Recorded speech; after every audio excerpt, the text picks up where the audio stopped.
सभी साथियों को नमस्कार। साथियों, आज एक महत्वपूर्ण टॉपिक को लेके आपके सभी के सामने आया हूँ। जब हम लोग बीएड करते हैं तो बीएड करने के पश्चात हमें बहुत सारी कठिनाइयों का सामना करना पड़ता है, जिसमें से एक सबसे बड़ी समस्या होती है, वो होती है सब्जेक्ट कॉम्बिनेशन की, कि किस सब्जेक्ट में क्या कॉम्बिनेशन होना चाहिए, जिस वजह से बहुत सारे बच्चे जो है उस सब्जेक्ट के लिए एलटी में आवेदन नहीं कर सकते। हाँ, मैं बात कर रहा हूँ एलटी जो उत्तराखंड गवर्नमेंट करवाती है उसकी बात कर रहा हूँ। तो सबसे पहले अगर सब्जेक्ट कॉम्बिनेशन की बात करें तो हमें बीएड करने से पहले वह कंप्लीट करना चाहिए। अगर हम विदाउट सब्जेक्ट कॉम्बिनेशन के ही बीएड कर रहे हैं तो हमारा बीएड किसी काम का नहीं आता है।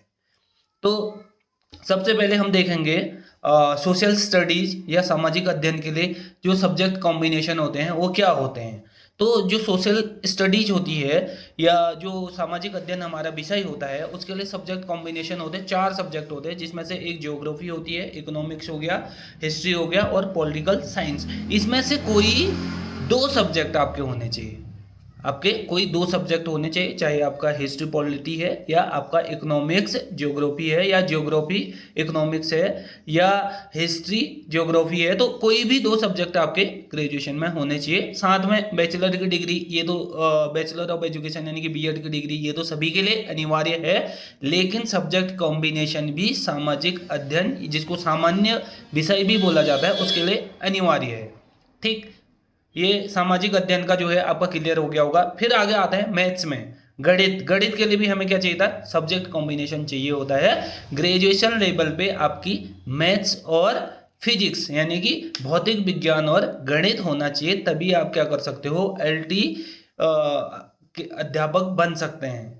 यानी कि एलटी अध्यापक बनने के लिए आपके, अगर गणित के अध्यापक बनना चाहते हैं आप, तो आपके ग्रेजुएशन लेवल पे क्या होना चाहिए, आपकी एक तो मैथ्स होनी चाहिए, एक फिजिक्स होनी चाहिए। साथ में बीएड की डिग्री आपको, जैसे कि मैं पहले ही बता चुका हूँ कि वो सभी में अनिवार्य है। तो आपकी बीएड की डिग्री प्लस टेट 2 यानी कि यूटेट या सीटेट में से कोई भी सेकंड वाला क्लियर होना चाहिए। वो बार बार रिपीट नहीं करूंगा क्योंकि यहाँ पे मैं खाली सब्जेक्ट कॉम्बिनेशन की बात कर रहा हूँ।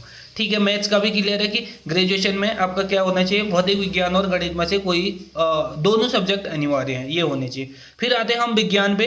तो विज्ञान पे आपके जो है रसायन विज्ञान, जंतु विज्ञान या और वनस्पति विज्ञान, तीनों यानी कि जिसको हम बोलते हैं जेडवीसी होनी चाहिए, तभी आप एलटी के लिए आवेदन कर सकते हैं, एलिजिबल बनते हैं। अदरवाइज आप एलटी के लिए आवेदन नहीं कर पाएंगे। ये बहुत बड़ी समस्या आजकल सभी के सामने आती है। इसीलिए अगर आपको बीएड करना है तो ये जानकारी होना आपके लिए अति आवश्यक है। फिर आते हैं हिंदी। बहुत बार हमें जानकारी नहीं होती, तो इसके अभाव में हम आवेदन तो कर देते हैं, लेकिन हमारा आवेदन पत्र क्या हो जाता है, रद्द हो जाता है। तो हिंदी के लिए भी स्नातक स्तर पे हिंदी साहित्य तो होना चाहिए। इसके साथ ही हमारे क्या होना चाहिए, 11th-12th में हमारा संस्कृत होना चाहिए। यदि 11th-12th में नहीं है तो स्नातक स्तर पर हमारा संस्कृत होना चाहिए। अगर 11th-12th में है, स्नातक स्तर पे है, नहीं है तो भी चलेगा, या तो 11th-12th में होना चाहिए या स्नातक स्तर पे हमारा संस्कृत होना चाहिए। ठीक है, ये हिंदी के लिए। अब सेम इसका अपोजिट करेंगे, संस्कृत सब्जेक्ट के लिए क्या करेंगे, एक विषय संस्कृत जो है स्नातक स्तर पे तो होना ही चाहिए, साथ में या तो 11th-12th या ग्रेजुएशन में हिंदी विषय होना चाहिए। अब आप बोलोगे ऐसा क्यों, तो आप देखते हो कि हिंदी विषय के लिए क्या होता है, अनिवार्य संस्कृत भी पढ़ानी पड़ती है और जो संस्कृत विषय होता है उसको हिंदी में भी एक्सप्लेन करना पड़ता है, तो इसलिए शायद ये कॉम्बिनेशन रखा गया होगा। या संस्कृत के लिए एक शास्त्री की उपाधि भी आती है, तो शास्त्री की उपाधि भी है आपके पास, तो आप संस्कृत विषय एलटी के लिए आवेदन कर सकते हैं। साथ में जैसे कि मैं पहले बता चुका हूँ, बीएड की डिग्री टेट 2 अनिवार्य सभी में है। फिर आते हैं चित्रकला पे। तो चित्रकला के लिए ड्राइंग या पेंटिंग से ग्रेजुएशन होना चाहिए, या फाइन आर्ट्स या विजुअल आर्ट से भी चलेगा। तो ये हमारे कहते हैं एक सब्जेक्ट कॉम्बिनेशन थे जो कि बहुत दिक्कत करते हैं बाद में बीएड करने के बाद। तो जो बच्चे बीएड कर रहे हैं या जो कर चुके हैं या जो करने वाले हैं, तो उन तक ये वीडियो पहुंची जाएगी, तो ये बहुत उनके लिए महत्वपूर्ण होगा। साथ में मैं जो आयोग का नोटिफिकेशन है उसको भी यहाँ पे कंपाइल करने की कोशिश करूँगा, तो आप ज़रूरतमंद तक वीडियो पहुँचा दें। धन्यवाद।